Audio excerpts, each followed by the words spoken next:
Now, let us look into pleiotropism.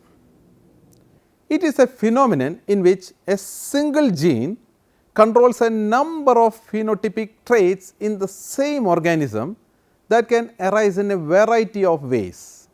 Otherwise, it is a condition in which a single gene may have two or more phenotypic expressions and it affects evolutionary rates of alleles and gene frequencies.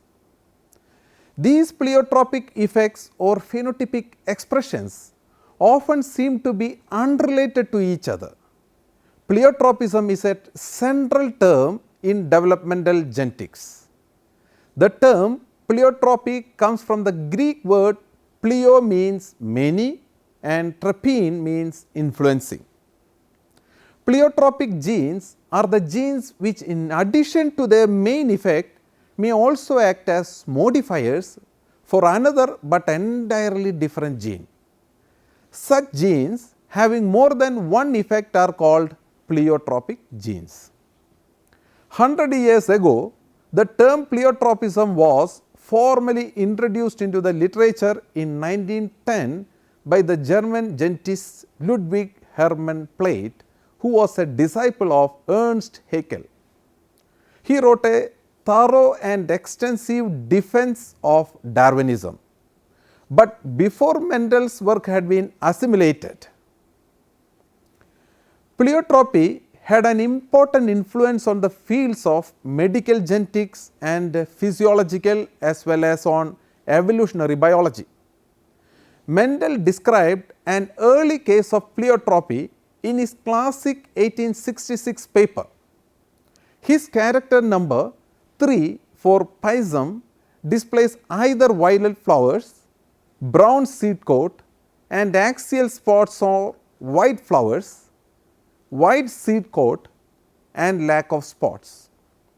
Mendel states that these three characters assigned to each strain are always found together and he considers them to be correlated and under the control of a gene.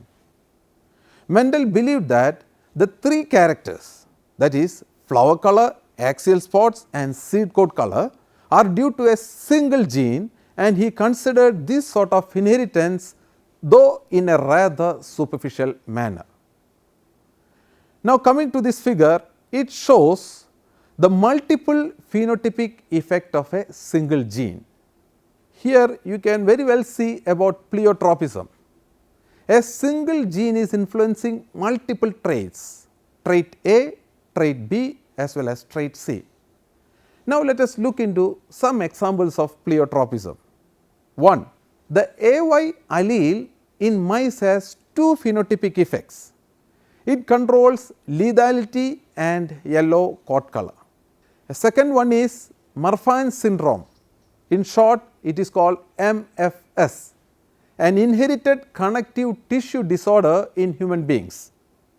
It is characterized by slender body, long limbs, lens dislocation, susceptibility to cardiac diseases and hypermobility of joints. All these are caused by a single pleiotropic gene.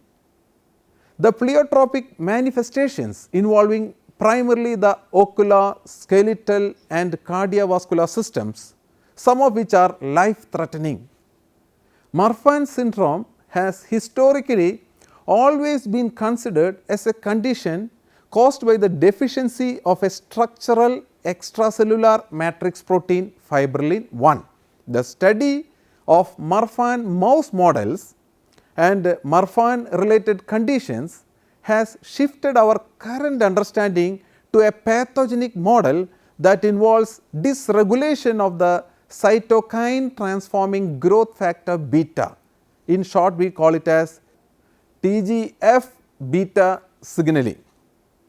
A third example is sickle cell disease. In short, it is called SCD, also known as sickle cell anemia, and drepanocytosis is another example. It is a hereditary blood disorder, genetically transmitted hemolytic disease. In this case, homozygous have two copies of abnormal genes that code for beta hemoglobin, leading to the formation of sickle shaped or crescent shaped hemoglobin with very low oxygen carrying capacity. As a result, it impairs circulation. This often leads to thrombosis, cardiac failure and renal failure. Thus, in a gene, a single mutation has multiple consequences in numerous tissues.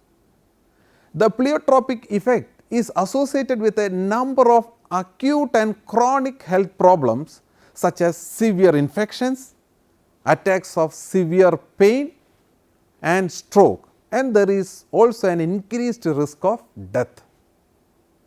A fourth example is one of the most important example in pleiotropy in human beings is phenylketonuria, an inborn metabolic disorder. In this, the homozygous recessive individual lacks the enzyme phenylalanine hydroxylase needed to change phenylalanine to tyrosine. The abnormal autosomal recessive gene on chromosome 12 causes a lack of enzyme phenylalanine hydroxylase. The disease symptoms in children are decreased pigmentation of hair and skin, eczema and mental retardation.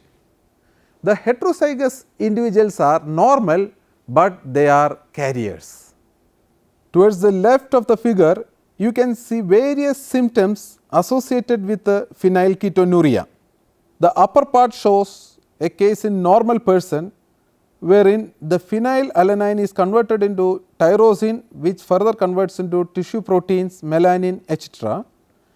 And in the lower portion, phenylalanine is not converted into tyrosine, instead it gets converted into phenylpyruvate and further gets converted into phenyl acetate as well as phenylactate, and this will lead to a phenylketonuria condition in the patients.